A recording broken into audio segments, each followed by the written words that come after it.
Tradesmen built America. Not policymakers or desk jockeys, but hardworking, blue-collared men and women. Join me, Roger Wakefield, on conversations with some of the nation's most successful skilled laborers. This is the Trade Talks. When you went off to college, did you ever think you'd get back into plumbing? No, my dad and brothers are all plumbers, like you know. I swore, we helped them as kids. I swore I would never be a plumber. But, when I would go off to college and that didn't work out for me. I wasn't really college material. But I learned right quick. I'm glad I listened to my dad because plumbing is a very good trade. You've made a good living at it. Oh, I've done very well. You put the time and hard work and effort in it, you can succeed. I normally ask people how they got into the trade, but like you said, your father and your three older brothers. Yeah. And I've looked forward to this interview because this is one that, I tell people all the time about working at Burger Box one night. Yeah. And me and you, and I think we were there alone. It was a slow night and we're talking. And you're like, are you going to do this forever? And I'm like, dude, I'm 16 managing a restaurant. Yeah. But luckily you talked about your dad and three brothers, and I ended up getting into plumbing, loved it. Yeah. I got out a few times, tried other things, but always end up back at it. You learn something working for a company, and I don't remember which company it was, but they did a commercial side and a service side. Mm-hmm. And I believe the owner, you're talking to him one day, or the manager, somebody, and they said, look, service pays our bills. Yeah. So when you started your company, and we'll get more into that in a little bit, but you knew you wanted to do service, and that's how you started out. Yeah, originally I started off with two older brothers, and we were doing all new construction. I really enjoyed the new construction side of it, building something, doing something, taking pride in what you did. But, back when we were in that phase in the early 80s, construction and all was so competitive, and the economy, which I didn't even know at that time was really tough, that I learned real quick you could be more successful being in the service, And it's easier really to start on your own. Yeah. Because most commercial jobs are net 30, 60, 90, something like that. So you're financing the job for them. Yep. And a good thing if you want to start off, just an average person can start off in a service company if you do it right. Don't try to grow so big so fast. Get out there and do the work yourself. Learn it from the ground up all the way through. And you can start pretty much with nothing and succeed. Just put the time and effort in. One thing I enjoyed, because I got to work with you at Circle S. Mm-hmm. I got to work with your dad. Yep.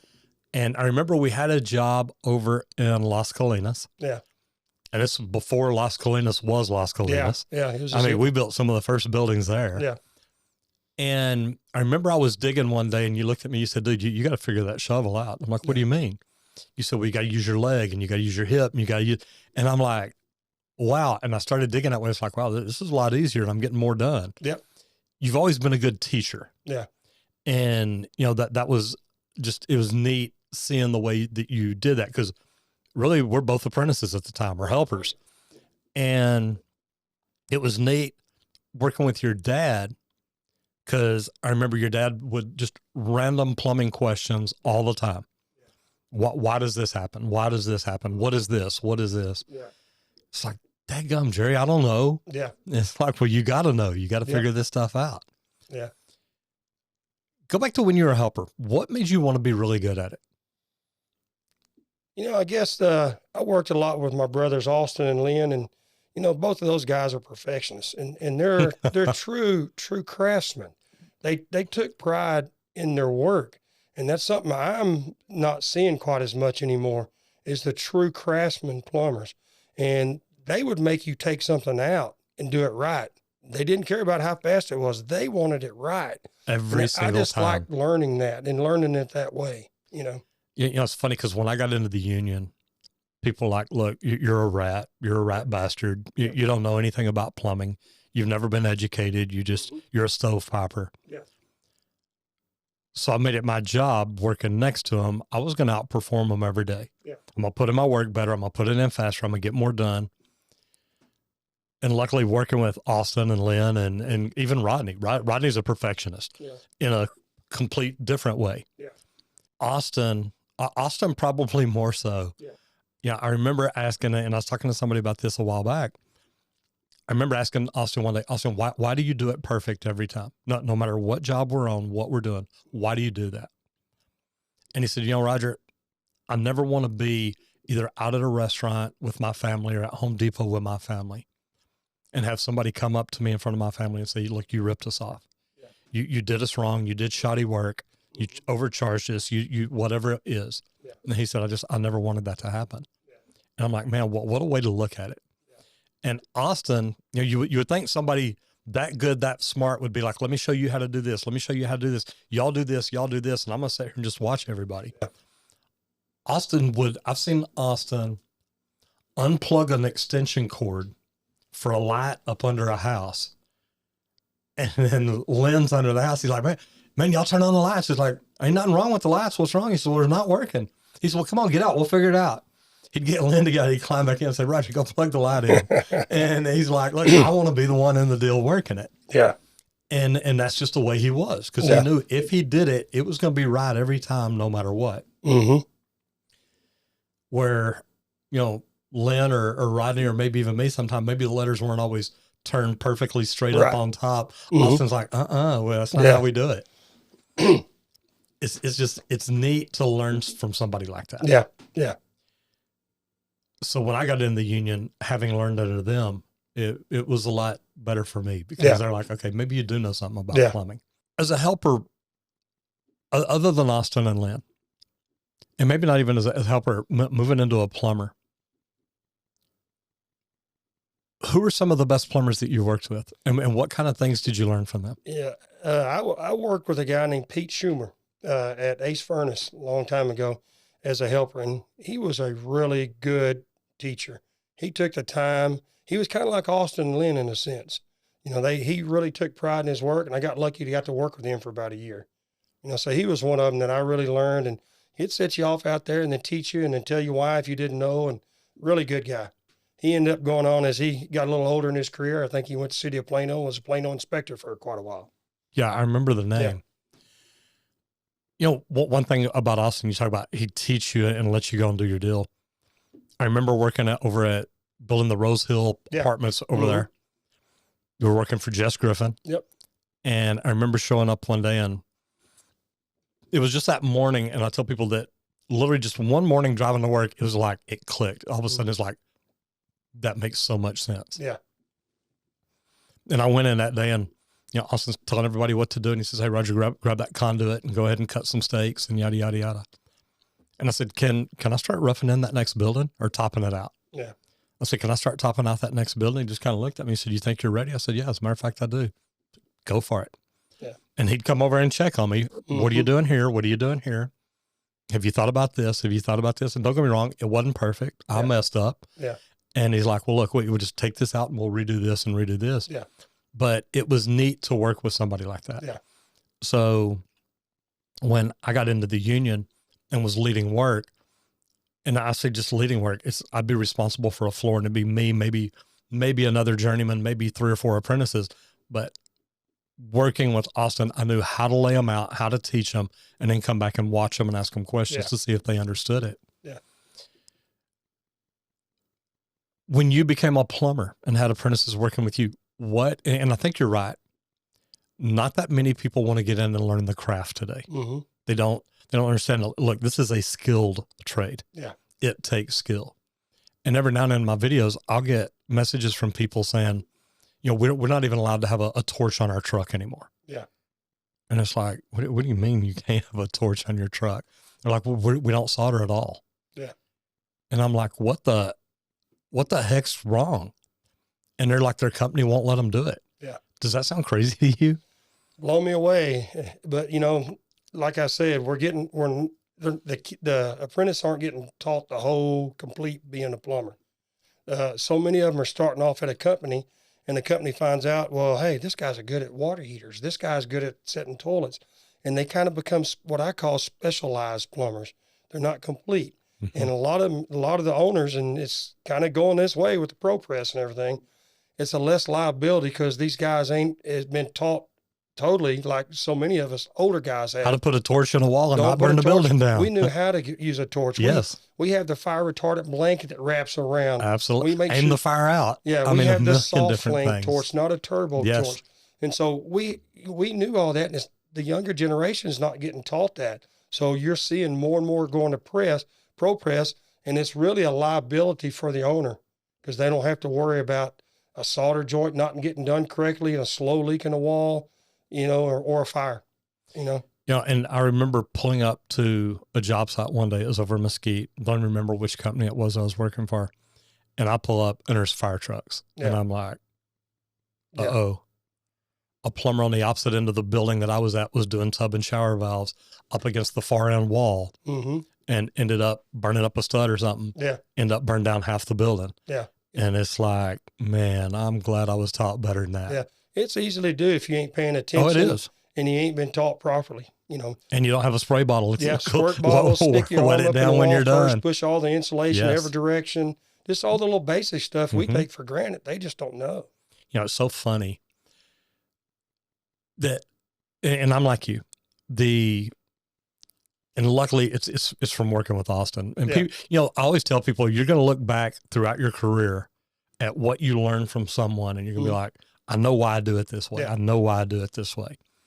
But I had a problem with a plumber in a union one time, and we ended up talking to the superintendent. And of course, he wanted me off the job because I wasn't doing it the union way and whatnot. And finally, Charlie looks at him. He said, so how's his plumbing? Man, the guy just kind of put his head down and says, Charlie, I can't complain about his plumbing. Says it's true, it's plumb, it's square, it doesn't leak. We don't have to go back and do anything. So finally, Charlie looked at him and says, do you want him working for the competition or the union? It's like, yeah, I guess I'd rather him be working for the union. And man, all our problem was resolved right there. And it was like, and I look back, like, thank God, Austin taught me, always do things the right way, no matter who's there, no matter who's looking. Yeah. Where along the way did you realize you wanted to own your own plumbing company?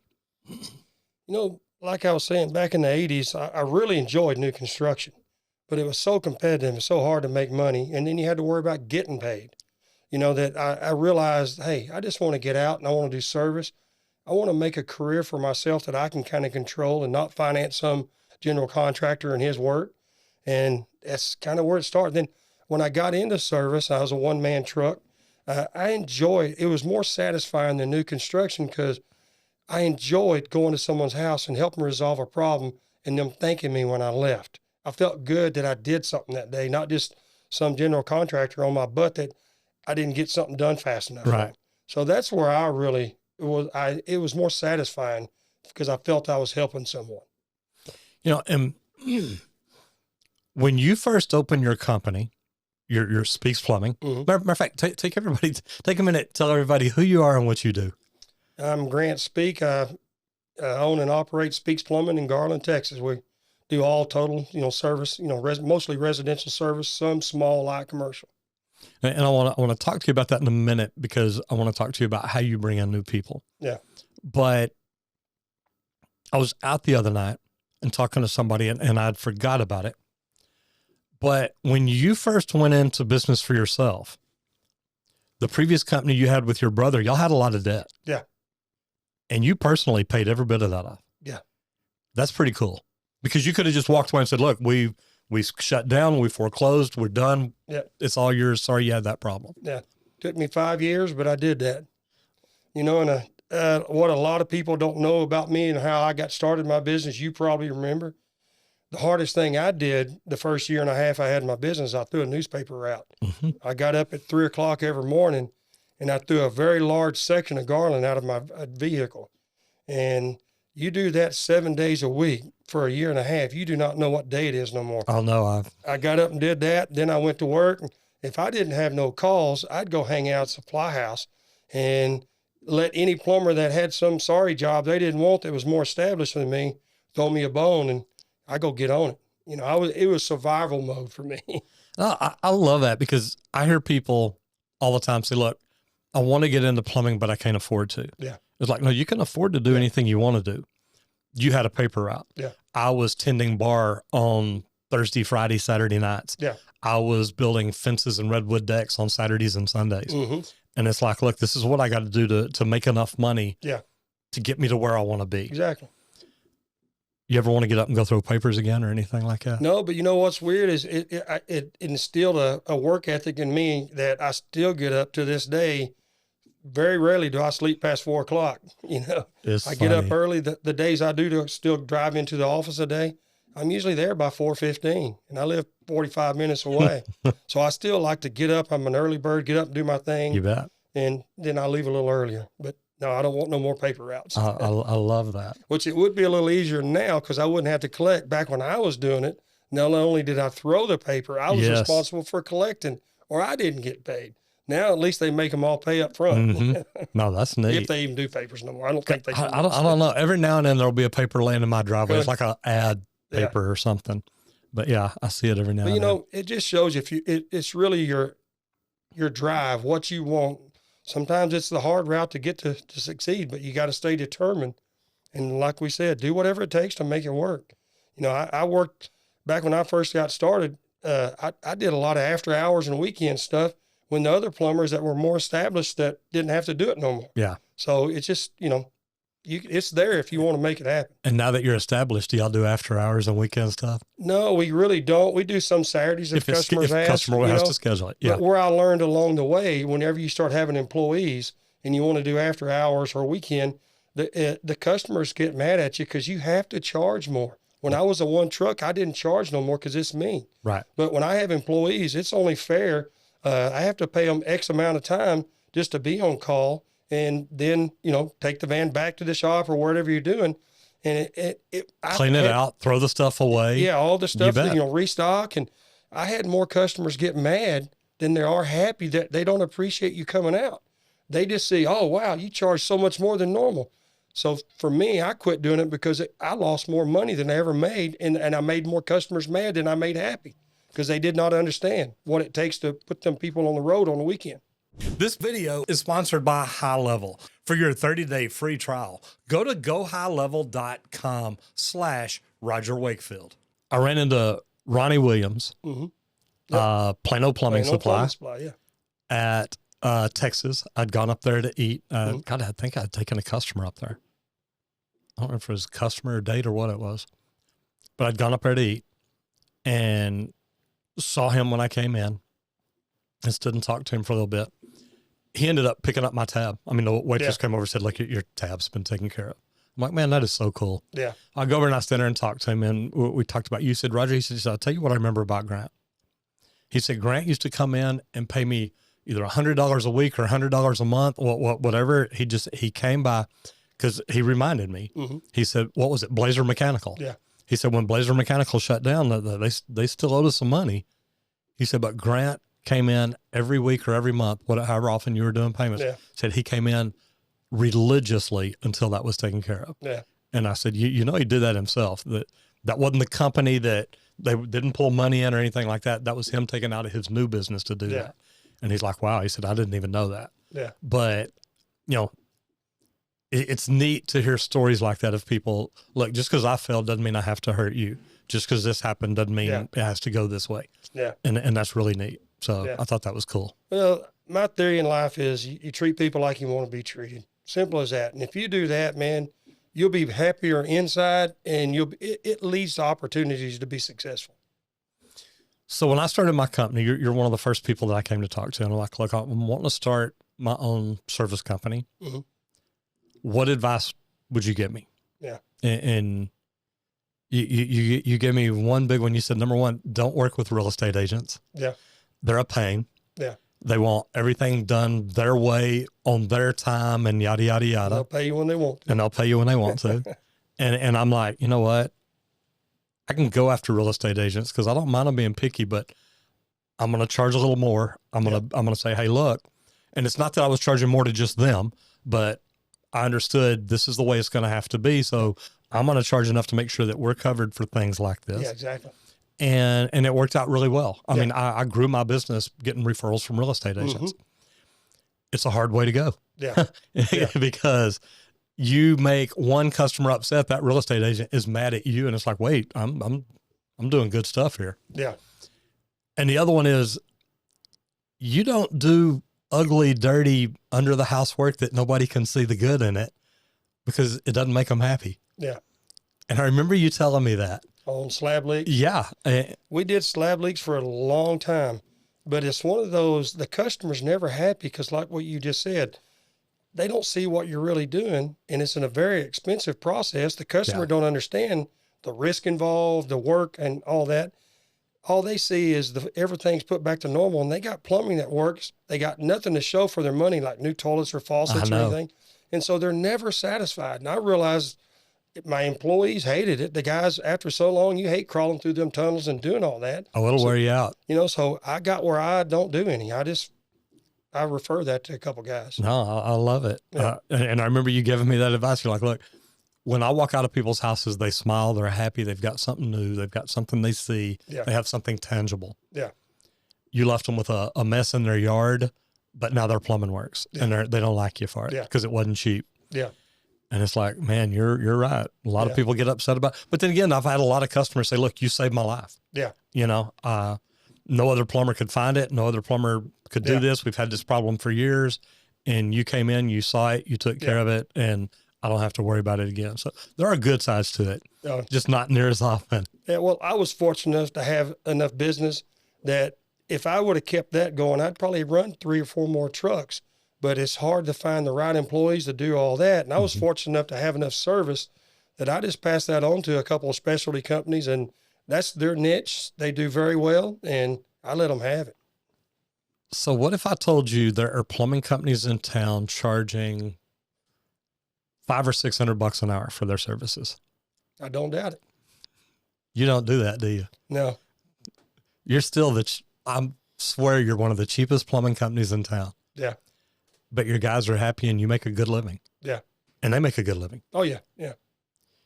I remember you used to call me back when I was in the union. You're like, hey, what's scale right now? It's like, why do you care? You're open shop. You're like, no, I want to keep my guys paid, right around there. I don't want them to be able to leave and get a better hourly job somewhere else. Yeah.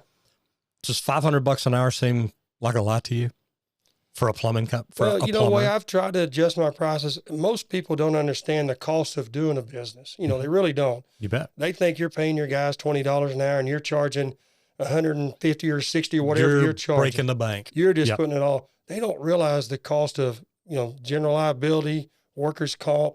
And for me, I've got very good health insurance. I pay majority of that for my guys. I have a 401k. I match theirs.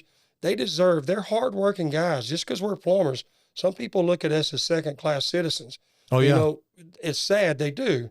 And they treat us like that when we come to their house. But I feel they should have the benefits as any other company. And so I try hard to do that. The other side is what I try to do with these guys is, you know what? They have families too. And if I wanted to try to grab every dollar we could work 24/7. But I want that guy to be able to go home and see his kids' baseball games, football games, whatever they're doing, cheer or whatever. Mm-hmm. So we try to balance work and life. And that's why most of my guys stay with me a long time. How long's your longest plumber been with you? I just had one of my older guys semi-retire or retire at 20. He's been with me 24 years. 24 years. Yeah. Man. And you started 80? I started in 87. Okay. Yeah. You've been around. You've been around a while. Bunch of them that are crowding 20 years that work for me, 18, 20 years old. So, once again, you treat people like you want to be treated. You got to realize that everybody's going to go through a week that maybe their head's at home having personal problems and ain't at work. They need some time off. And I just really try hard to balance that with the guys. I remember at one point talking to you and you're like, look, never hire family. It doesn't work. It can, but it can be a pain. It can, because I know you've got a nephew working for you now. I've got a nephew on my side of the family and a nephew on my wife's side. Mm-hmm. Yeah, absolutely. And actually another nephew now. Okay. Yeah. And you used to have another nephew. Yeah. Junior. Yeah. And I had Junior in here, man. When we talked about you and what all he'd learned and how he grew, I mean, he got teary-eyed. He's like, man, he said, you aren't supposed to do that to me. And it's like, man, I get it. But you teach people what it's like to run a business. They understand just because they're charging $150 an hour, that doesn't mean they get 20 and you get 130 an hour. Yeah. Yeah. Because that's the way people think. Oh yeah.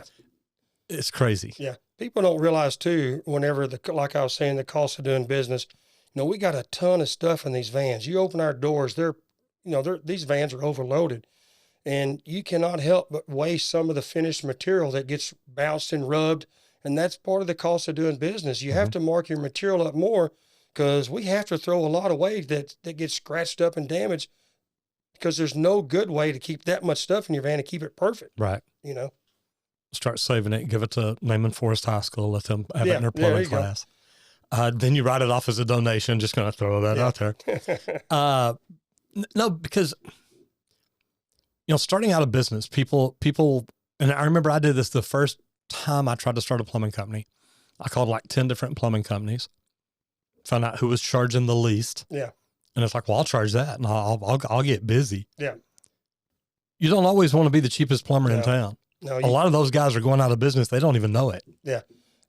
One of the problems with being the cheapest is, man, I got to be careful what I say here with the public, but I don't want to disrespect them.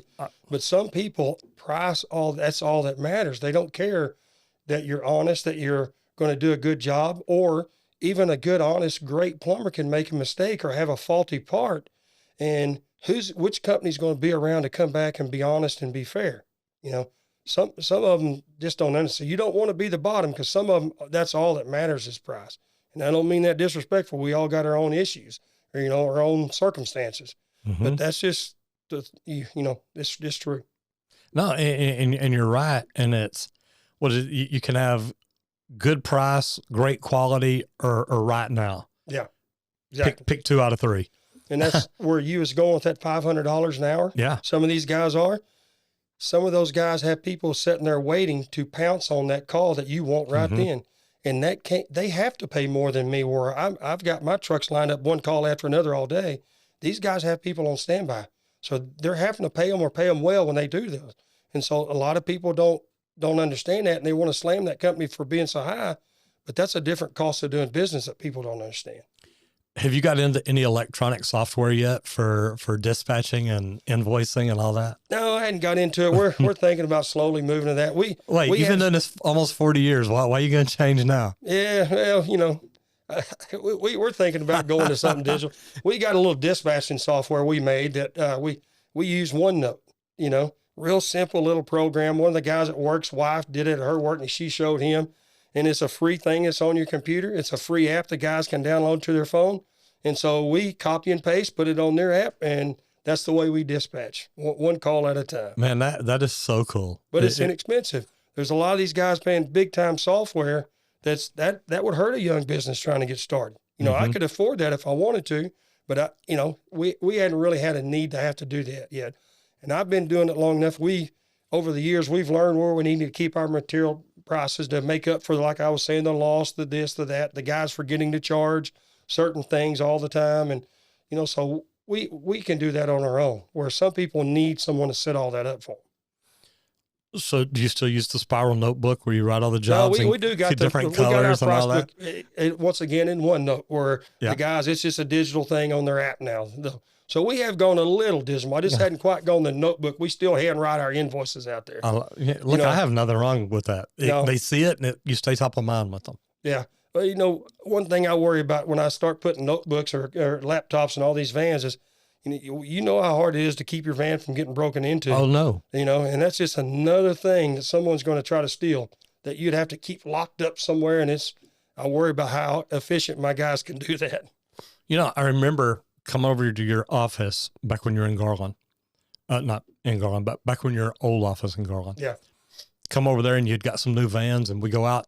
Literally, one of them had just rolled in that day. By the time me and you rolled out, they had already broken the window, opened the door, and got a sewer machine or something out of it. It can happen so And quick. I mean, it's like that van was a day or two old. Yeah. And it's like, well, man. I'll tell you what's sad. There's a guy running around. I hope he got caught.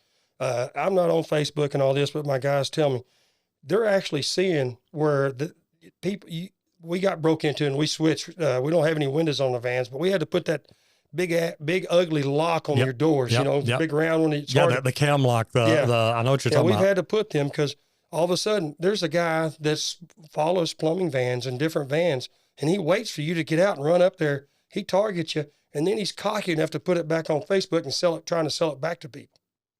And what's funny is this guy's evidently made a girlfriend mad, and she blew him up online and put out his name and everything. Is there? So I hope she put an end to it for us.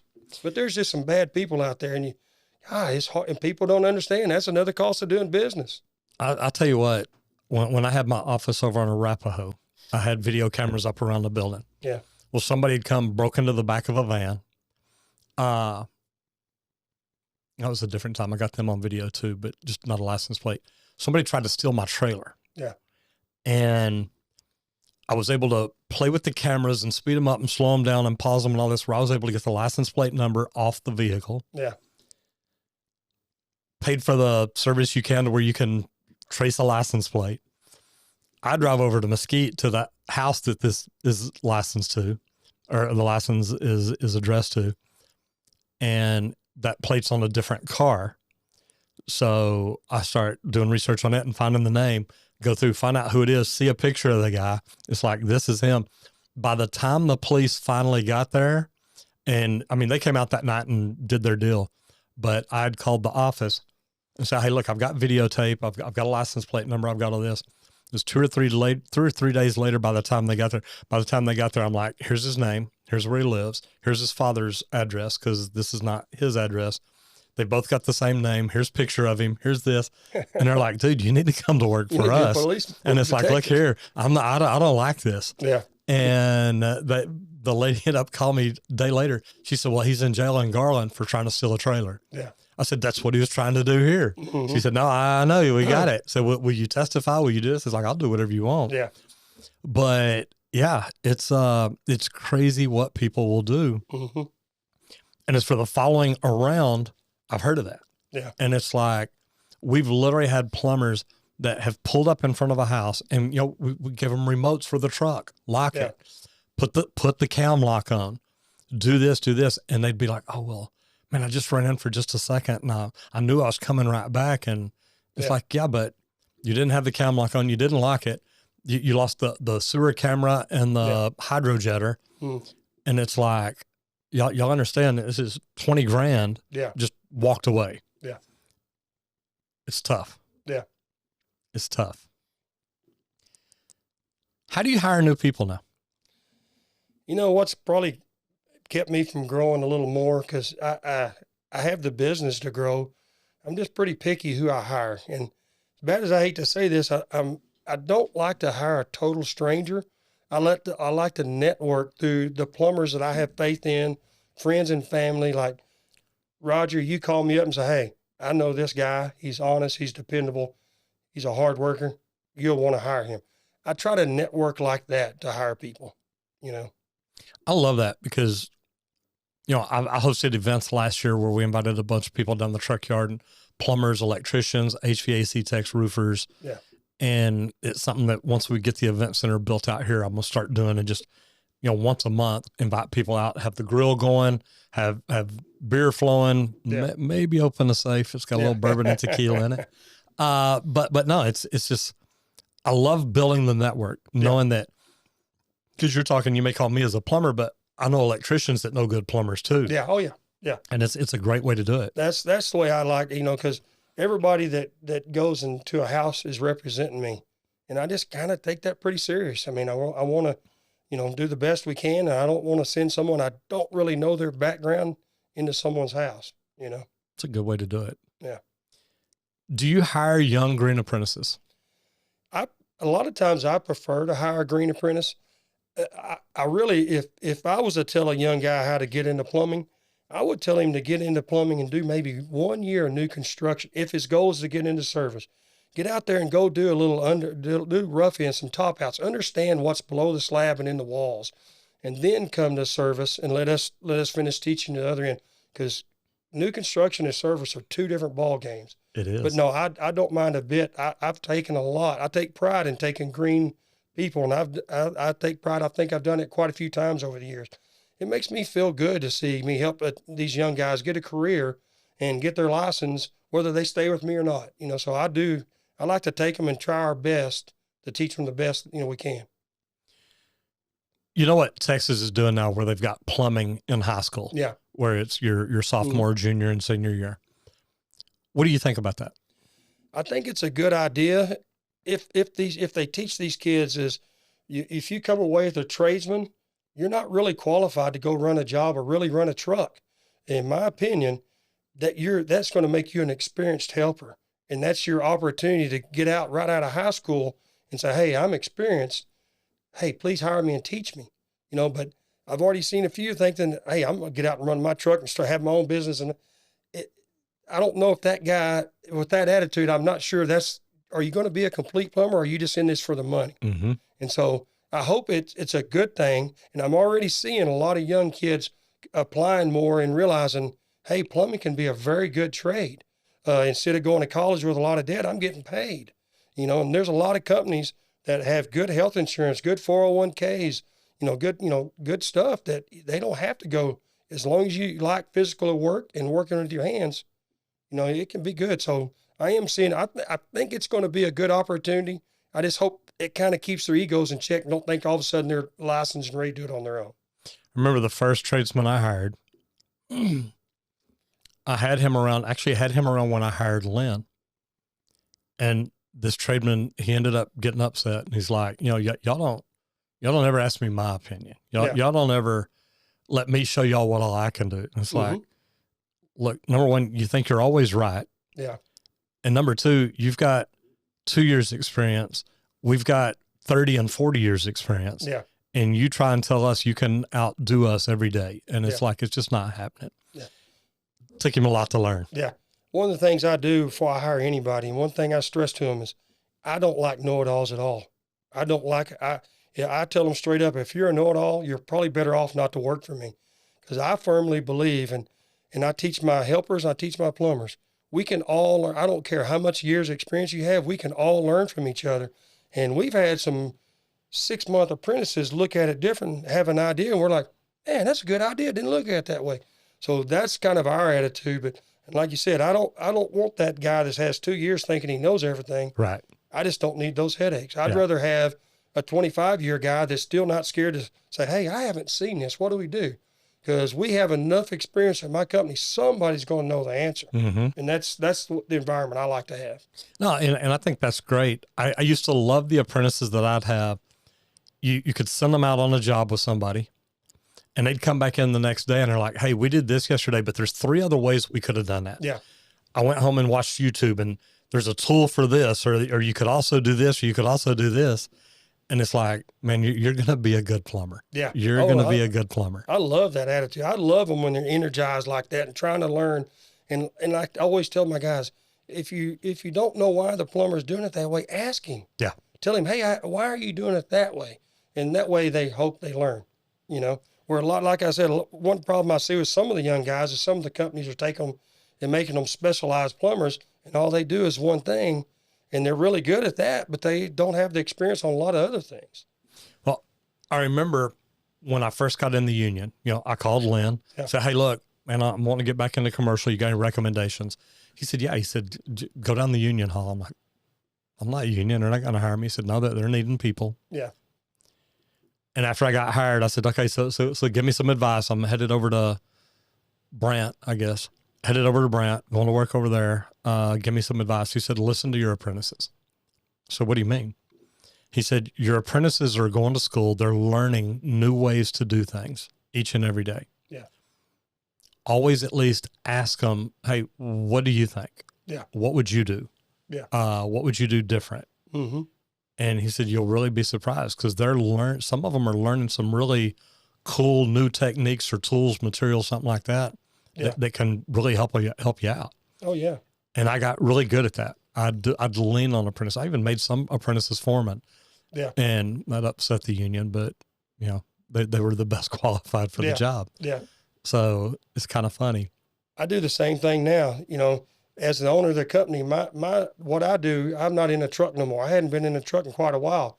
Yeah. So, how long has it been since you've been under a cabinet or other than at home or I'm not counting. That, I'm not counting that. Time. Okay. Probably, you and me both. Probably back in 2000. Yeah. Maybe even 98 or 9. Unless it's for a video. I don't do much fun. It's been a long time since I've done it. Okay. And so there's some of the, I tease my guys, some of these new faucets, they don't come apart like I used to take them apart. So now we got to use a hammer. Tease them. I'm like, you know what? But I don't care what your experience is. You can learn from everybody here. And I just like the learning attitude, you know. No, that's such a great way to look at it. And I love that too. I don't want to hire a know-it-all. No.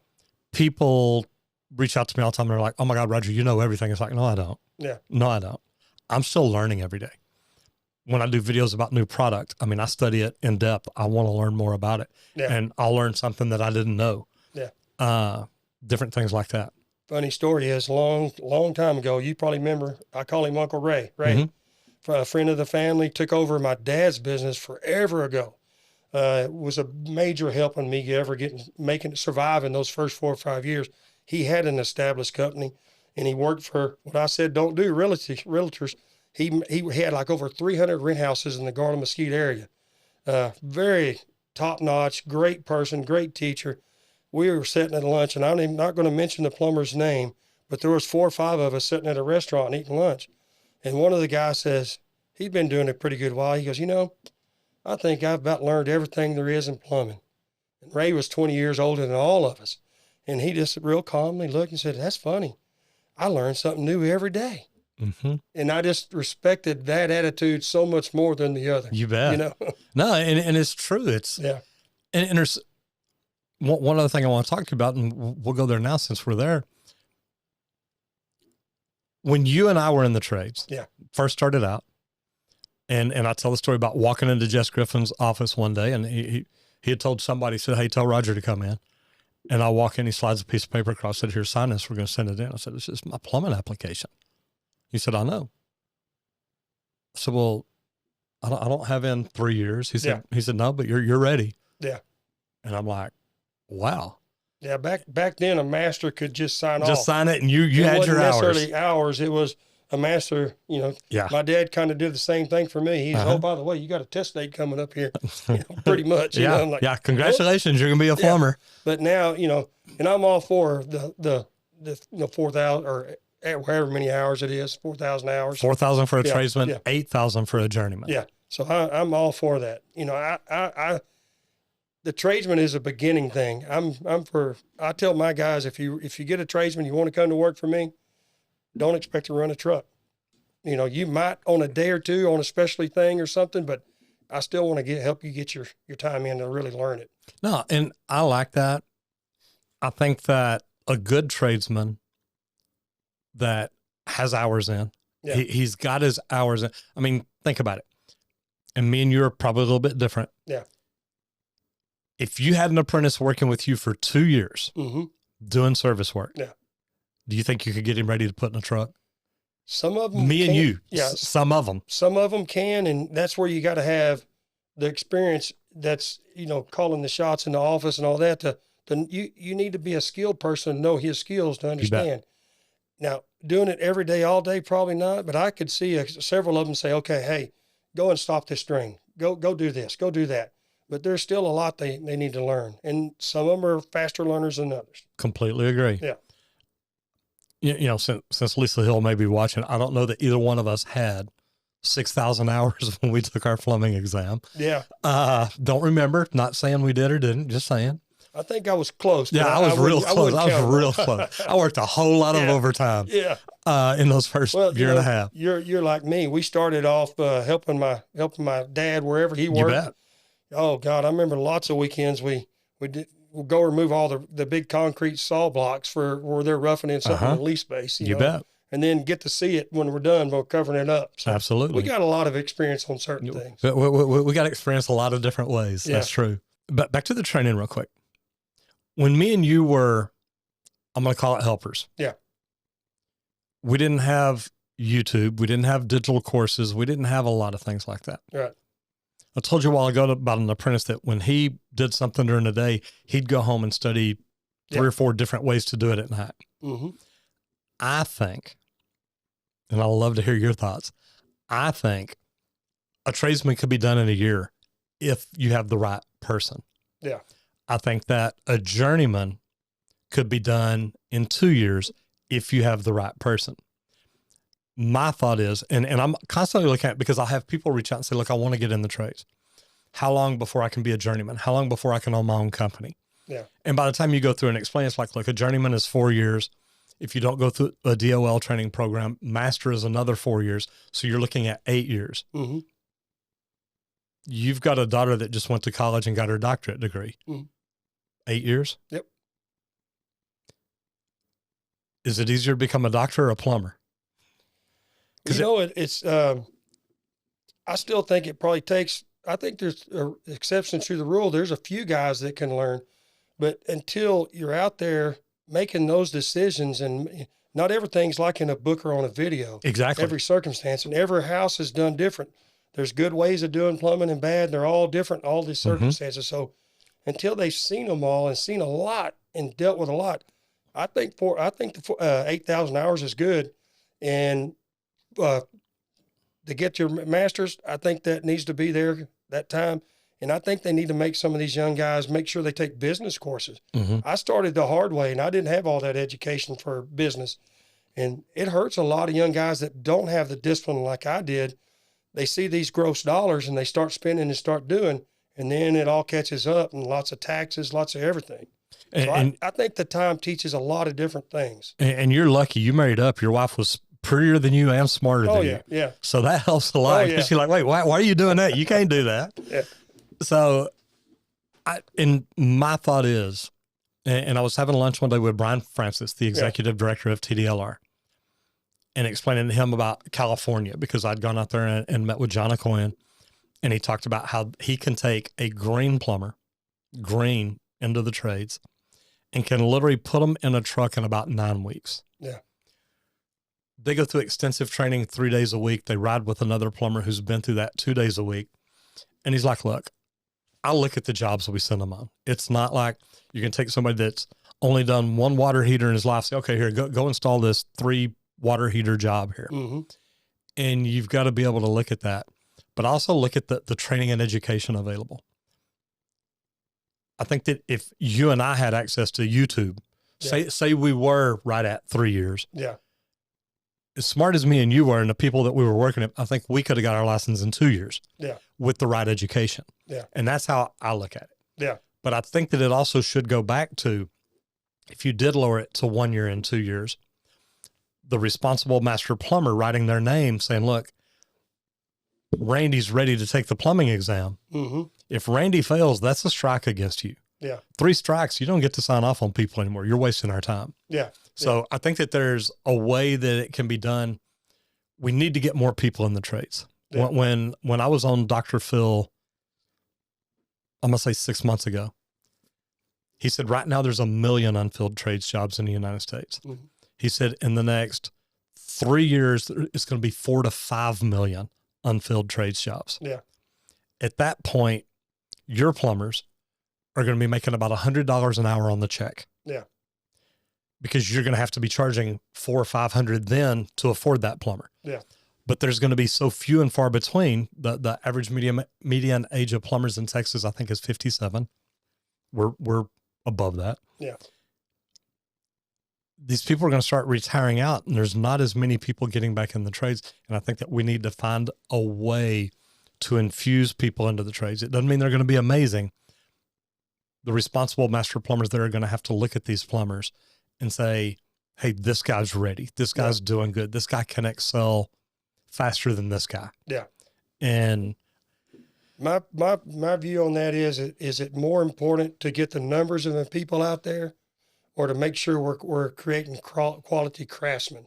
Because my guys know I want them to try to learn and be the best they can. Mm-hmm. I don't want to make them efficient enough that they can handle 2 or 3 things well, and then that's kind of what their niche is in life. So me being in it day in and day out and seeing people come through my company and hearing from other business owners, I think there needs to be a balance. You know, I don't know. Yeah, I agree. There's some kids that could go a little faster, and maybe that, but I don't think it should be a blanket where everybody could just automatically go get a license. There's a lot of people that some of them are slower. Some of them get into it and think they want to do plumbing. And then that first year, they're just kind of, it's a job, they're existing. And then, like you said, one day that light bulb came on with you. I see that light bulb come on, and then they start learning. So, I mean, it's an individual thing, but ultimately, to me, it's the pride of teaching these guys to do the best they can, respect the customer, and do the best they can. No, I love that. This video is sponsored by High Level. We've partnered up with High Level because we believe this is the best all-in-one sales and marketing platform to help you grow your business. For your 30-day free trial, go to gohighlevel.com/Roger Wakefield. If you started over right now, you've been a plumber, you've been in insurance, whatever, you decided to open a plumbing company today, what would you do different? Me, I wouldn't do anything different myself. I mean, I know it's the hard way. I mean, I got out and I did the physical work. I worked 7 days a week for I think it was almost 5 years before I ever hired anybody. But it taught me the ground up from dealing with customers, finished learning the service trade myself and really learning. And one thing it taught me too is I try real hard to please every customer I can. But somewhere along the line these years, I've realized you can't quite please everybody. It's no impossible. matter how hard you Yep. try. So I think you need to experience it from the ground up to really understand it, have a feel for what all these other guys are going through that's working for you. And I mean, to me, that really worked. I see a lot of people that they get their plumbing license and don't really know plumbing, and it's hard. How do you put your trust in all these people that you don't know, you don't understand what's going on? I remember you telling me one day, you said, look, and I thought about when you said you worked by yourself for like the first 5 years, you made good money then. Yeah. I could have made more as an apprentice somewhere. And that's where you said. And I mean like your 5th year, not the beginning. The first 2 or 3 years. Yeah, you struggle a lot. I struggle a lot. And actually, I had the fireman book. Back then, you didn't have to have college to be a fireman when we were young. Right. And I actually almost gave up about 4 years in and said, man, I'm going to try to get on as a fire department, do this on my off days. And then somehow it just took off right then and I didn't have to. But no, the first few years, I put everything I could back into my business, buying the tools. I did my business, and what I would recommend to a young guy, unless you just got plenty of money, I did it what I call the poor boy way. I got out and made money and bought me some new tools. I drove an old raggedy truck and van. You remember? I think I bought 2 of them from you. I poor boyed is what I called it. You bet. I paid for everything as I went. So, because the economy was tough back then, I was never going to be in a jam, And so, and like what you said, what helped me, this world's if you want to succeed in life, it's a 2 working family. Oh yeah. And my wife was a dental hygienist, and those first 5-6 years, it really helped having that steady income from her. And then me throwing my paper out, that gave us some steady income where I could try to build my business and not be in a lot of debt to build my business. And it's so funny because when I tell people, look, in the beginning, you may have to get a second job. They're like, well, yeah, I don't want a second job. Well, I didn't either, yeah, but I wanted to pay my bills. Yep. Funny story is whenever I hired one of my nephews, Rusty, for the first time when he's a helper when I was young, I used to tell him, hey man, one of these days we'll work only a half a day and go fishing. And he keeps telling me, when are we going to take that day and go fishing? It still ain't happening. I get it. I tell people, well, you know what I didn't realize when I first got started, I work a half a day. Half a day's 12 hours. Yeah. And I've done that for lots of years. Yeah. One thing you told me too, that's why I said you made a lot of money when you worked just you. Yeah. Towards the end. Yeah. I get that. But you told me, Roger, you'll make money when it's just you. Yeah. When you hire your 2nd, 3rd, and 4th plumber, you may not make money. No. But once you get up to like your 4th, 5th, 6th, it starts improving again. And that's true. I've heard that from lots of other business owners. When I first started, I'm like, well, it's pretty true. It's pretty true. There's a growing pain area. And like I said, if you're doing it like I did, is starting with nothing and building something. Some people have the capital behind them to jump in there and learn that, and they might can do it better than what I did. But for me and a lot of people, there's 3 or 4 trucks that are you don't really make much more. For one, whenever it's just a regular employee, you're versus me, workers' comp, no, it don't hardly cost anything. Your employee starts workers' comp, it's a total different ballgame in general liability. You bet. So there's a lot of other costs that all of a sudden start coming in. And number one, this is good. I could sit and talk to you all day. Yeah. You're the reason I got into plumbing. It just, being around you, being around your family, being around your dad, and, of course, talking to you at Burger Box that night. Yeah. But I'm glad that I ended up there. I'm glad Yeah. that we talked about it and I did that. Tell me about, first of all, take a second again, tell everybody who you are and what you do. Grant Speake. I own and operate Speake's Plumbing and Repair Company in Garland, Texas, and we just do mostly residential service and a little bit of light commercial. And you pretty much stay in Garland. We do Garland and every little suburb that bounces up to it. We do a lot in a confined area. We only average driving 10 to 12,000 miles a year on our vans. That is crazy. Yeah, and we are fortunate that we got so close. And I remember talking to you about that one time, and you're like, why would I want to expand? You're like, Roger, any job we go to, we can get there in 10 or 15 minutes. Yeah. And it's like, man, that is crazy. Yeah. And I was talking to you at the time about hours and drive time, and most companies can only get about 50% production. Yeah. Because the other 50% is drive time. And you're like, yeah, we're like 75% production. It's like, man, the efficiency is phenomenal. Tell me about the best day you've ever had plumbing. Probably the best days is when I went out and helped people back when I was actually working a truck, and probably by myself back in the day, where it was just the satisfaction of helping somebody and the thank you and seeing their faces and really knowing I did something to help somebody. My end of it now, once you move into the office, you get that person that maybe something didn't go perfect, they don't understand, and it's not as satisfying office. But then again, I'm very fortunate. I still get personally a letter in the mail from my old customers where the guys are going out. And those are the ones that make my day when they take the time to either call up and ask for me and tell me hey, thank you, or some of those notes I get. Though that's because I generally, the part I liked about service was the feeling of helping people, Tell me about the worst day you've ever had plumbing. Oh, probably the worst days are those customers I'm talking about. You can't quite understand. They don't understand what happened, and all they're going to do is holler at you and maybe cuss at you, because it's going to happen. I don't care who you are and how hard you try it not to happen. Some people just won't listen, and you can't make them happy. Those are the worst days, because even though I understand that, I still hate that I'm having a negative experience with someone. But I can't control and do everything. I wake up every day and I try to tell my guys, be the best person, the best you can be today, and try to do that every day. And if you do that, most of the time, everything's going to be all right. Good way to look at it. So you graduated Garland High School in 1982. Yep. Getting ready to head to California. Yep. Go to college, play football, have fun. For some reason, popped into my mind, meet a girl named Skunk Girl or Skunk Hair or something like that. Some girl had a stripe down the middle of her head. Oh, Lord, I don't remember all that. I don't remember. Yeah. I just remember you talking about this girl called Skunk Girl or something. Yeah. The day after graduation, you walk out of the house. If you were there today to talk to little Grant when he came walking out of the house, what advice would you give him? Oh, Lord.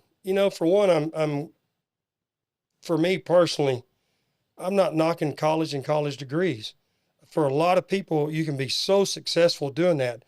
But if you don't get the right degree, it don't do you near as much good. I push my girls to do medical. Like my wife was a hygienist. They have good careers. But, some people Roger, you remember me in school, I was not in the honor society and none of that. Yeah, me either. There ain't no kidding there. I was a hard-working, disciplined guy, and for the people like me that don't mind, I love working out, I love physical work. If you're that kind of guy, some of these trades you can be very successful at, and you don't have to go get into debt going into college and owe 4 or 5 years worth of college loans. You can get out and get paid to learn, and if you're a hustler and a hard worker, you put the time in, and 5 or 6 years, you're qualified to own your own business. And you can have a very good career. Yeah, real good. Very good career. And it doesn't even have to be plumbing. It may be electrical. Exactly. It may be HVAC. Any of the trades, if you can go out there and learn it from the ground up, and then have the discipline to stick with it and go through the hard times to get there and build up your clientele, and just try to treat people right and fair the word of mouth, or nowadays all the social media will send you plenty of customers. You know, you are one of my two oldest friends. I mean, First grade. I met you in the first grade. You walked in the house on crutches. It's like, dude, what's wrong with you? We're going to the skating party. Yeah. What, 60 or 55 years ago, something like that? A long time ago. Yeah. So it's been a while. And, you know, you talked about love working out. You've always worked out, always been in great shape. And I remember at one year we went to our high school reunion, and you had been working out, and man, you were slim and trim and buff. And I think it was after you first started working out again, because you looked at the mirror one day and said, look, I want my daughter's boyfriends to understand you don't want to mess with daddy. Yeah. And you were in great shape. And we were at a high school reunion. Somebody came and said, oh my God, did you see how thin Grant is? I said, well, you know, he's got AIDS, right? And I mean, it was funny because I had probably told 4 or 5 people that, and you come up looking at me, you're like, all right, man. I'm like, what? And you just died laughing. Yeah. It's great to have people like that in your life that we can have fun. Yeah.